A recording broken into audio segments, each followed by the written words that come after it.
Welcome, children. Today, in English, we are going to learn a new lesson. The name of the lesson is The King of the Golden River, Part 1.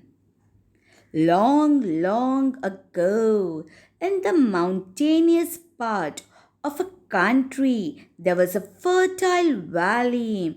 There were many waterfalls leaping down the mountain tops, but not into the valley. They all ran down the other side of the mountain. One of the falls was very high and shone like gold in the beams of the evening sun. People called it the Golden River. Now, though there were no streams running down to the valley itself, the wind constantly brought the clouds to the valley. Even when the rest of the country was dry, it always rained in the valley. In the valley, the wind and the clouds made the crops green, the hay high, the apples red, the grapes purple, and the honey sweet. People called it the Treasure Valley.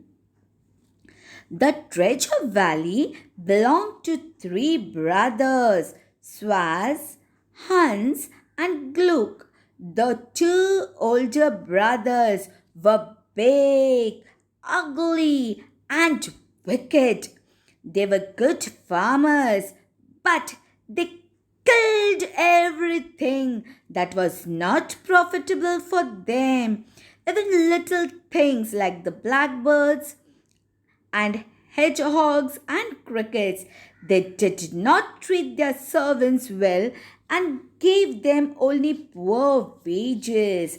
They waited till the corn had become very expensive in the market and then sold it for twice its value. They were very rich, but they never gave even so much as a penny to the poor. People called them the Black Brothers.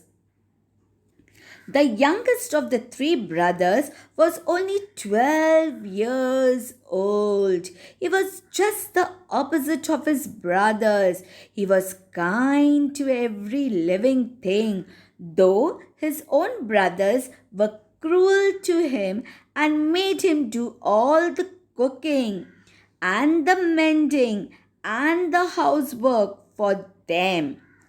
One evening, the two brothers had gone out. As usual, they had warned Gluck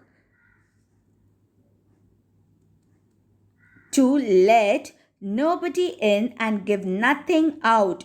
Gluck was to get their dinner ready for them. It was raining very hard outside and the weather was very cold. Just then, there was a double knock on the door.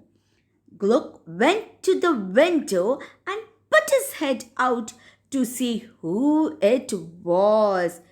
He saw the most extraordinary looking gentleman standing at the door. The strange visitor was very short with a large nose, red cheeks, curly mustache, and merry twinkling eyes. He wore a conical cap as high as himself and a cloak 4 times as long.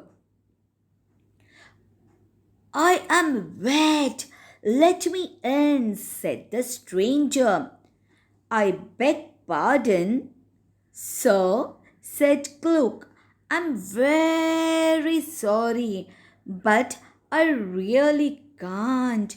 My brothers would beat me to death if I did any such thing. But Gluck saw how hard it was raining and how cold it was and how wet the gentleman looked. So he opened the door and let the stranger in.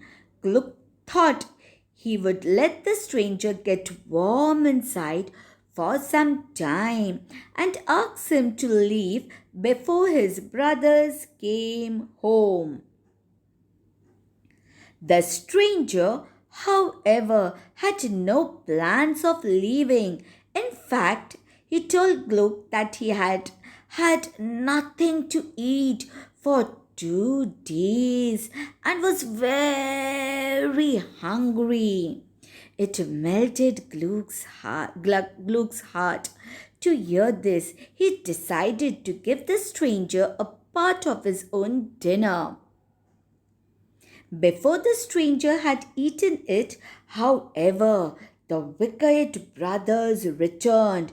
They were shocked to see the little gentleman sitting in the house. At once, the brothers began to shout at Gluck. Swaz threw a rolling pin at Gluck. At that instant, the stranger put in his conical cap, and the rolling pin went straight to a corner of the room.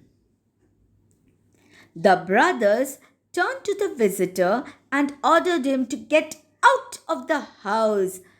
The little man asked them humbly to let him stay as it was so cold and wet outside.